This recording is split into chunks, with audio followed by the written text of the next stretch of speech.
안녕하세요, 수학독학입니다. 오늘부터 중학교 2학년 1학기 개념원리 공부해 보려고 하는데요. 그 첫 번째 시간으로 유리수와 소수에 대해서 공부해 보도록 하겠습니다. 자, 먼저 유리수란 어떤 것인지 볼 텐데요. 자, 유리수라는 것은 분수꼴로 나타낼 수 있는 숫자다 라고 되어 있습니다. 그죠? 분수꼴로. 좀 더 자세히 살펴보면요. 자, A분의 B 꼴로 나타낼 수 있는 숫자다 라고 생각하시면 되고요. 여기서 A와 B는 정수다. 특별히 A는 분모에 있으니까 0 아닌 정수다. 이렇게 생각하시면 되겠습니다. 그래서 정수분의 정수꼴로 쓸 수 있으면 전부 다 유리수다 라고 생각하시면 되는데요. 예를 들어서 우리가 익히 알고 있는 2분의 1 이런 거 있죠. 2분의 1 얘는 유리수입니다. 그죠? 2도 정수, 1도 정수니까요. 이렇게 분수꼴로 정수분의 정수꼴로 나타낼 수 있으면 다 유리수다 생각하시면 되겠고요. 그 다음에 마이너스 3분의 5 이럴 수 있잖아요. 그죠? 얘도 유리수입니다. 그죠? 3도 정수. 그 다음에 마이너스는 여기에 분자에 붙어 있다고 생각하시면 되겠죠. 마이너스 5. 얘들은 다 유리수라고 한다. 이렇게 생각하시면 되겠습니다. 자, 그리고 정수 같은 거 있죠. 정수. 자, 예를 들어서 정수 3이다 이럴 수 있잖아요. 정수 3도 유리수냐라고 하면 얘도 유리수가 맞습니다. 왜냐면 1분의 3이다 이렇게 써도 되잖아요. 그죠? 1분의 3이나 3이나 똑같은 거니까. 그러면 1도 정수, 3도 정수 이러니까 정수분의 정수꼴로 나타낼 수 있다 해서 정수도 역시 유리수에 속합니다. 자, 그래서 유리수를 한번 분류해 보려고 하는데요. 자, 우리가 이때까지 알던 숫자에는 자연수와 정수 체계까지 배웠었죠. 중1 때까지. 그런데 이제는 유리수 체계라는 것을 배우면서 유리수에 대해서 한번 정리해 보려고 하는 겁니다. 자, 그래서 유리수는 정수와 정수 아닌 유리수로 분류해 볼 수 있는데요. 정수는 우리가 익히 아는 거죠. 그죠? 정수에는 양의 정수가 있고 그 다음에 0이 있고 음의 정수가 있죠. 그죠? 양의 정수에는 플러스 1, 플러스 2 이런 것들이 있다라는 거고요. 음의 정수는 마이너스 1, 마이너스 2 이런 것들이죠. 그죠? 그래서 이것을 다 합쳐서 정수라고 부르고, 그러면 이 정수에 속하지 않는 유리수, 즉 정수 아닌 유리수는 어떤 것인가 라는 건데요. 분수꼴로 쓸 수 있는 거 있죠. 2분의 1 이런 거. 혹은 소수로 나타낼 수 있는 거 0.5 이런 거 있죠. 이런 것들 다. 그 다음에 1.2다 이런 식으로 쓸 수 있는 것들 있죠. 얘들 다 정수 아닌 유리수라고 합니다. 그래서 정수 아닌 유리수에는 분수 또는 소수 같은 것들이 있더라. 이렇게 알고 넘어가 보겠습니다. 자, 그러면 우리가 좀 전에 정수 아닌 유리수에 소수가 들어간다고 했었죠. 그죠? 그래서 이번에는 소수에 대해서 한번 자세히 살펴보려고 합니다. 소수는 어떻게 구성되어 있는가 라고 하면 두 가지로 구성되어 있는데요. 유한소수냐 아니면 무한소수냐 해서 두 가지로 구성되어 있습니다. 그래서 소수 중에 유한소수는 무엇이냐면은 소수점 아래 숫자가 유한개인 이런 것들을 가지고 유한소수라고 합니다.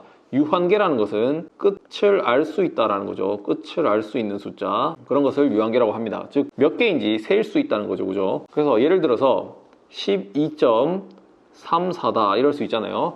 그러면 소수점 이전에 있는 이런 숫자는 몇 개인지 관심이 없고요. 소수점 아래에 3, 4 이렇게 두 개가 있죠. 두 개. 소수점 아래 두 개 이렇게 셀 수 있는 숫자면 그것을 유한소수라고 한다는 겁니다. 그러면 반면에 무한소수라는 것은 소수점 아래에 0 아닌 숫자가 무한개인 그런 것을 가지고 무한소수라고 하는데요. 그래서 보시면 0.333333에서 이렇게 쭉 갈 수 있겠죠. 이런 소수 같은 경우는 3이 계속해서 무한히 반복해 가니까 몇 개인지 셀 수 없죠. 그죠? 이런 것들을 가지고 무한소수라고 한다라는 겁니다. 그래서 여기에서 소수를 유한소수와 무한소수로 한번 분류해 봤고요.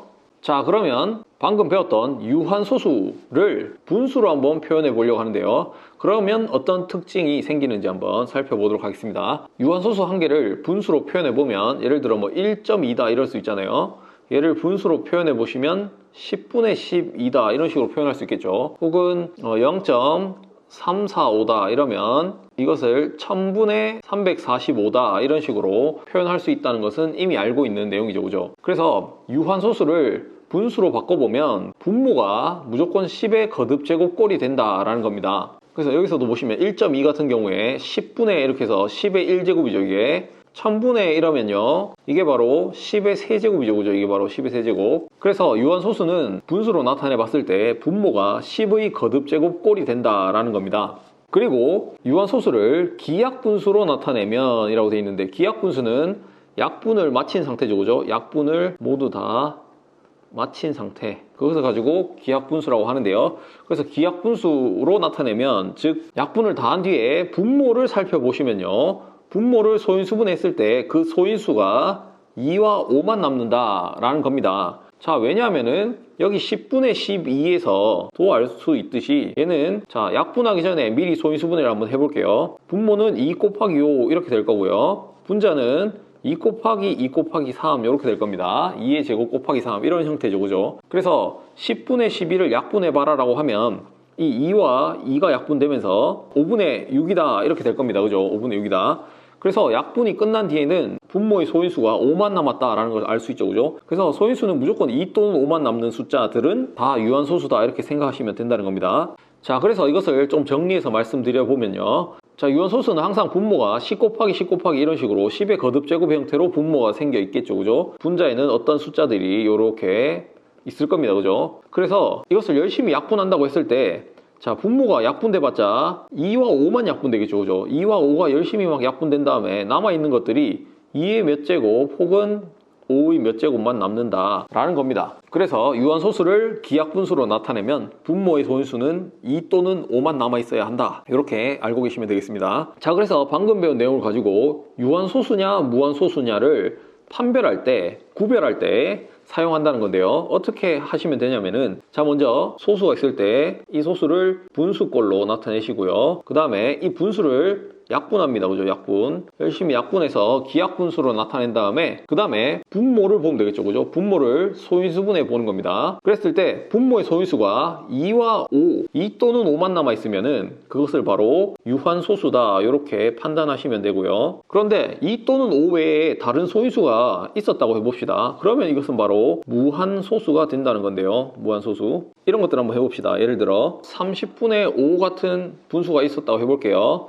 이것을 약분했을 때 6분의 1이 되겠죠, 그죠? 그러면 분모를 소인수분해 해보면 2 곱하기 3분의 1이 되면서, 자, 2 외에 이렇게 3이라는 소인수가 생겼죠. 그러면 이것을 바로 무한소수다 라고 생각하면 된다는 겁니다. 실제로, 자, 6분의 1을 소수로 한번 나타내 보면 1 나누기 6 하시면 되죠, 그죠? 1 나누기 6, 0점 하시면서 1, 6 하시면서 40, 66에 36, 40, 66에 36 계속 나오죠, 그죠? 이것은 바로 0.166666 이렇게 계속 뻗어가는 이런 무한소수거든요. 자, 그래서 여기에서도 알 수 있듯이 분모에 2 또는 5 이외의 소인수가 존재하느냐를 보시면서 그것이 존재하면 무한소수, 존재하지 않고 2 또는 5만 있으면 유한소수, 이렇게 판별하시면 된다는 겁니다. 자, 오늘 내용은 여기까지고요. 다음 시간에는 이어서 이 내용에 관한 예제 문제를 풀어보도록 하겠습니다. 수고하셨습니다.